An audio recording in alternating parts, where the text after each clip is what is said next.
So hello everyone दोस्तों, क्या हाल चाल आप लोगों का। तो आज है हमारा 1000 वीडियोस की सीरीज का 158 नंबर का वीडियो। सो फ्रेंड्स, आज जो मैंने क्वेश्चन लिया है वो है हमारा y dx minus x plus 2y cube dy is equal to 0। So first of all तो जो बात मैं सदियों से बोलता आ रहा हूं कि हमें जब भी किसी डिफरेंशियल इक्वेशन का सॉल्यूशन निकालना है तो हमें फर्स्ट ऑफ ऑल तो यहां से इसको कंस्ट्रक्ट करना है, जहां से dx अपॉन में dy या फिर dy अपॉन में dx के इक्वेट कर देनी है इक्वेशन को। ठीक है, तो देखिए यहां से मैंने क्या किया है कि y dx के इक्वेट किया, x प्लस में 2y क्यूब dy हो जाएगा। जहां से अगर मैं dx अपॉन में dy की तरह फॉर्म करता हूं हमारी डिफरेंशियल इक्वेशन को, तो मेरे पास में जो इक्वेशन बनेगी वो बनेगी x अपॉन में y प्लस में 2y स्क्वायर। जहां से मैं अगर इस वाले टर्म को LHS में ले लेता हूं तो मेरे पास में फॉर्म होगा dx upon dy plus minus का 1 अपॉन में y x is equal to 2y square. अब फर्स्ट ऑफ ऑल तो यहाँ पे मैंने dx अपॉन में dy ही क्यों फॉर्म किया, dy अपॉन dx क्यों फॉर्म नहीं किया, तो वो चीज आप करके देखिएगा जब मैं ये एक्सप्लेन कर दूं। ठीक है, तो देखिए ये मेरे पास में एक स्टैंडर्ड फॉर्म दिख रहा है लेबनीज लीनियर इक्वेशन का। कैसे, देखिए जब भी हमारे पास में dx अपॉन में dy प्लस में क्या हो जाएगा p that is function of y multiplication x is equal to q that is function of y।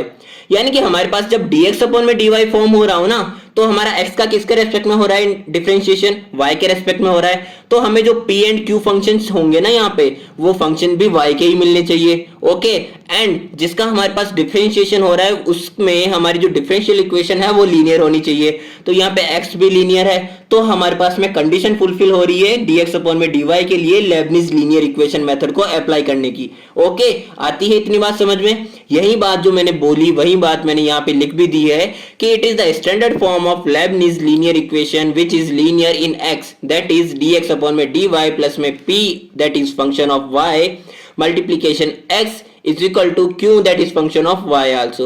Okay, तो यही हमारा लेबनीज लीनियर इक्वेशन मेथड का फर्स्ट स्टेप भी होता है, जहां से हमें इसको इसके स्टैंडर्ड फॉर्म में लिखते हुए p एंड q की वैल्यूज को डिटरमाइन कर देना होता है। तो यहां से मेरे पास p की वैल्यू क्या आ गई है, माइनस का 1 अपॉन में y, एंड q की वैल्यू क्या आ गई है, 2y स्क्वायर। तो यहां से जब हम लेबनीज लीनियर इक्वेशन को प्रोसीड करते हैं तो हमारा जो सेकंड स्टेप होता है वो होता है कैलकुलेट करना इंटीग्रेटिंग फैक्टर की वैल्यू को। सो इंटीग्रेटिंग फैक्टर की वैल्यू हम किस तरह से कैलकुलेट करते हैं कि देखिए यहाँ पे जब हमारे पास डिफरेंशियल इक्वेशन dx अपॉन में dy हुई है ना फॉर्म, तो हमारा x का किसके रेस्पेक्ट में हो रहा है डिफरेंशिएशन, y के रेस्पेक्ट में हो रहा है ना डिफरेंशिएशन।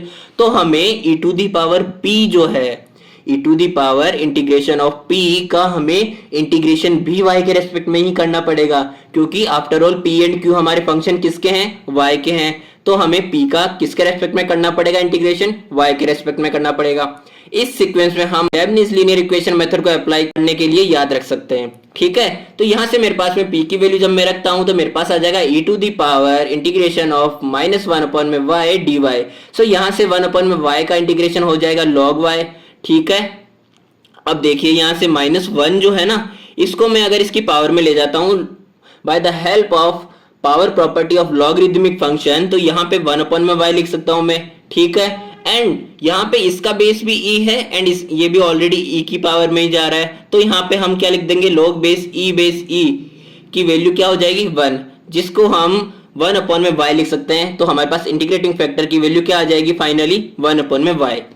सो लेबनीज लीनियर इक्वेशन का जो लास्ट स्टेप होता है वो होता है कि लेबनीज लीनियर इक्वेशन का कंप्लीट सॉल्यूशन किस फॉर्म में लिखा जाएगा। सो यहाँ पे हमारे पास जो डिफरेंशियल इक्वेशन थी, जिसमें हमारी जो डिफरेंशियल इक्वेशन क्या थी, लीनियर थी, x में थी ना लीनियर, तो x multiplication integrating factor is equal to integration of q multiplication integrating factor plus में c हो जाएगा। ओके, तो यहां से इंटीग्रेटिंग फैक्टर की वैल्यू मैंने रख दी है 1 अपॉन में y, एंड 1 अपॉन में y को q के साथ में हम मल्टीप्लाई करके इंटीग्रेशन कर देंगे विद रिस्पेक्ट टू y। तो यहां से y की 1 पावर कैंसिल आउट हो जाएगी, एंड 2y का हम जब इंटीग्रेशन करेंगे विद रिस्पेक्ट टू y तो मेरे पास आ जाएगा y स्क्वायर बाई 2, जहां से 2 से 2 कैंसिल आउट हो जाएगा, तो मेरे पास y स्क्वायर रिमेनिंग रहा। जहां से मैं इक्वेशन को सिंप्लीफाई करके लिखता हूं तो मेरे पास आ जाएगा finally x is equal to y cube plus में cy।